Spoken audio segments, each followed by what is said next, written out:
Hello everyone and welcome to my channel JG science world. आज हम class 8 science का chapter crop production and management का part 2 करेंगे। So if you like this video then don't forget to like, share and subscribe my channel. So let's start today's video. पहला topic हम आज देखने जा रहे हैं crop rotation. It is another method of replenishing the soil with nutrients. ठीक है, इस मेथड में क्या होता है, सॉइल की न्यूट्रिएंट्स इंक्रीज होती है, रिप्लेनिश होता है वो। In this method, different crops are grown alternatively. For example, wheat in one season and legumes in another season. इस मेथड में क्या होता है, हम क्रॉप को ग्रो कराते हैं अल्टरनेटिव वे में। जैसे पहले सीजन में व्हीट लगाएंगे, दूसरे सीजन में लेग्यूम्स लगाएंगे। This help in the replenishment of the soil with nitrogen. ठीक है। The rhizobium bacteria present in the nodules of the roots of leguminous plant. The rhizobium bacteria, ठीक है, राइजोबियम बैक्टीरिया हमको पता ही है लेग्यूमिनस प्लांट के रूट नोड्यूल में प्रेजेंट होता है। उसका काम क्या होता है, they fix atmospheric nitrogen. Next topic is irrigation. The supply of water of crop at regular interval is called as irrigation. ठीक है, जब हम क्रॉप को रेगुलर इंटरवल में वाटर सप्लाई कर रहे हैं उस प्रोसेस को क्या बोलेंगे, irrigation. Water is important for proper growth and development. हमको पता ही है लाइफ के लिए वाटर बहुत ज्यादा नेसेसरी है, इम्पॉर्टेंट है। Water also protect the crop from both Frost and hot air current. Water किससे प्रोटेक्ट करेगा क्रॉप को, वाटर फ्रॉस्ट से और हॉट एयर करंट से हमारी क्रॉप को प्रोटेक्ट करेगा। नेक्स्ट है टॉपिक हमारा sources of irrigation. The source of water for irrigation are well, tubewell, ponds, lakes, rivers, dams and canals. ठीक है, इरिगेशन को 2 पार्ट्स में डिवाइड किया गया है, traditional method and modern method. तो पहला हम देखने जा रहे हैं ट्रेडिशनल मेथड।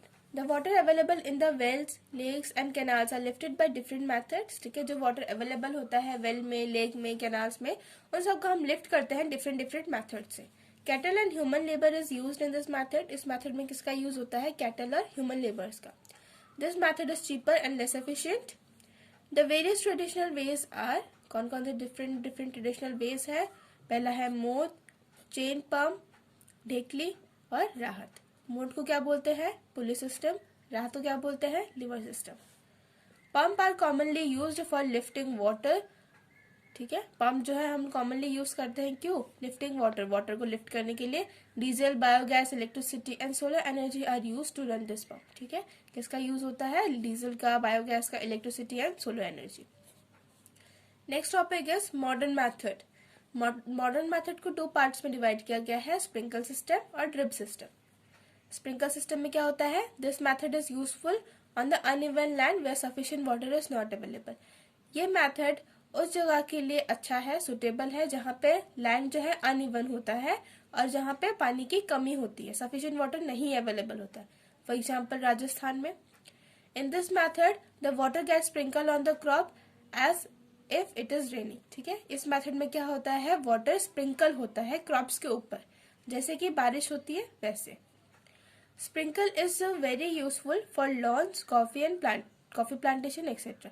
स्प्रिंकल कहाँ पे यूजफुल होता है, कॉफी प्लांटेशन में, लॉन्स में। ठीक है, नेक्स्ट हमारा जो है वो drip system. It is born in the region where availability of water is poor. ये उस जगह के लिए बहुत ज्यादा हेल्पफुल होता है जहाँ पे पानी की बहुत ज्यादा कमी होती है।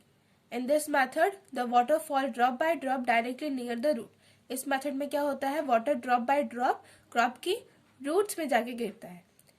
It is best technique for watering fruit plants, gardens and trees. ठीक है, ये बेस्ट टेक्निक है किसके लिए, वाटरिंग फ्रूट प्लांट्स के लिए, ठीक है, गार्डन के लिए और ट्रीज के लिए। मैं आपको यहाँ पे कुछ पिक्चर्स दिखाने जा रही हूँ। ये पिक्चर्स देखिए, ये है स्प्रिंकल सिस्टम और ये है ड्रिप सिस्टम। ठीक है, ये हमारे किस मेथड में आते हैं, मॉडर्न मेथड में। और यहाँ पे आप देख सकते हैं, ये है मोत, ये है चेन पंप, ढेकली और राहत। ये सब किस मेथड में आते हैं, ट्रेडिशनल मेथड में। नेक्स्ट टॉपिक है प्रोटेक्शन फ्रॉम वीड्स। वीड्स क्या होते हैं, the unwanted and undesirable plants which grow naturally along with the crop are called as weed. ठीक है, वीड क्या होते हैं, अनवांटेड प्लांट होते हैं जिनकी जरूरत हमें नहीं होती है पर वो ऐसे क्रॉप के साथ उगाते हैं। Weeding, removal of weeds are called as weeding. जब हम वीड्स को रिमूव करेंगे उसे हम बोलेंगे weeding. Weeding is necessary since weeds compete with the crop plant for water, nutrient, space and light. ठीक है, वीडिंग बहुत ज़्यादा नेसेसरी है, क्योंकि अगर हम वीडिंग नहीं करेंगे तो हम जो हमारी क्रॉप को न्यूट्रिशन, ठीक है, स्पेस, लाइट, वाटर मिल रहा है, वो वीड्स भी लेना चाहेगा, वो उसके साथ कंपटीशन करेगा। Tilling before sowing of crop help in uprooting and killing of weeds. ठीक है, सोइंग से पहले अगर हम टिलिंग करेंगे तो वो भी एक हेल्प करता है ताकि वीड्स को किल किया जा सके। The best time for removal of weeds is before they produces flower and seed. ठीक है, ये बेस्ट टाइम होता है। Weeds are also controlled by using certain chemicals called as weedicides. ठीक है, वीड्स को हम कैसे कंट्रोल कर सकते हैं? केमिकल स्प्रे करके भी कर सकते हैं, इस प्रोसेस को हम बोलेंगे वीडिसाइड। ठीक है, लाइक 2,4-D, आपके बुक में एग्जाम्पल 2,4-D दिया हुआ है, इसका फुल फॉर्म होता है dichlorophenoxy acetic acid. The weedicides are first diluted with water and then spread in the field. ठीक है, वीडिसाइड को हम कभी भी ऐसे यूज नहीं करते, सबसे पहले हम उसको डाइल्यूट करेंगे वाटर के साथ, then we will spray it. Spraying of weedicides may affect the health of the sprayer. ठीक है, स्प्रेइंग करते समय ये हेल्थ को इशू कर सकते हैं, हेल्थ इशू करा सकते हैं स्प्रेयर को, तो इसलिए हम क्या कहते हैं, उसको प्रिफर करते हैं, उसको बोलते हैं कि आप अपने नोज को और माउथ को कवर कर लीजिए with a piece of cloth और mask. Next topic is harvesting. The cutting of crop after it is mature it is called as harvesting. ठीक है, जब क्रॉप मेच्योर हो जाती है तो हम उसको कट करेंगे, उसे हम बोलेंगे हार्वेस्टिंग। हार्वेस्टिंग भी बहुत इंपॉर्टेंट है, इसकी डेफिनेशन आती है। In harvesting crops are pulled out और cut close to the ground. ठीक है, हार्वेस्टिंग में क्या होता है, हम कुछ कुछ क्रॉप्स को पुल करते हैं, खींच के निकालते हैं, और किसी किसी क्रॉप को हम कट करते हैं। It usually takes 3 to 4 months for cereal crops to mature. ठीक है, सीरियल क्रॉप्स को मेच्योर होने में 3 to 4 months लगते हैं। Harvesting in our country is either done manually by sickle और by machine called as harvester. हमारे कंट्री में हार्वेस्टिंग किससे होता है? सिकल से, ज्यादातर सिकल से ही होता है, और आजकल मशीन का यूज करते हैं, हम बोलते हैं उसे harvester. Now in the harvested crop seeds are separated by the process of threshing and winnowing. ठीक है, अब उस हार्वेस्टेड क्रॉप में से हम सीड को बाहर करेंगे, उसके लिए हम दो मेथड यूज करते हैं, थ्रेशिंग और विनोइंग। नेक्स्ट है, अब जो हमने सीड निकाल दिया उसको हमको स्टोर करना है, तो storage. Storage is important task. If the harvested grains are kept for longer time they should be save from moisture, rats and micro organism. अगर हम हार्वेस्टेड ग्रेन्स को लंबे समय के लिए प्रिजर्व करना चाहते हैं तो ये बहुत नेसेसरी है कि हम उसको सेव करें मॉइस्चर से, ठीक है, रैट से और माइक्रो ऑर्गेनिज्म से। Harvested grain should be dried first before storing it. ठीक है, जो हमने ग्रेन्स को हार्वेस्ट किया है उसको सबसे पहले ड्राई करना बहुत जरूरी है, अगर आप लंबे समय तक उसको प्रिजर्व करना चाहते हैं। क्यों? क्योंकि हार्वेस्टेड ग्रेन में मॉइस्चर होता है। Farmer store grains in jute bags and metal beans. ठीक है, फार्मर किस में स्टोर करते हैं? जूट बैग्स में और मेटल के बिन में।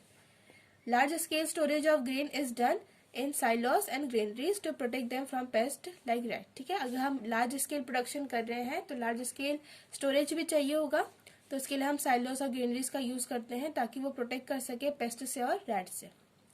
Dried neem leaves are used for storing food grains at home. ठीक है, जो अगर आप सीड्स को घर पे, ग्रेन्स को घर पे आप स्टोर करना चाहते हैं तो आप ड्राई नीम लीव्स का भी यूज कर सकते हैं, because it is antibacterial, anti fungal properties. Next topic है एनिमल हस्बेंड्री।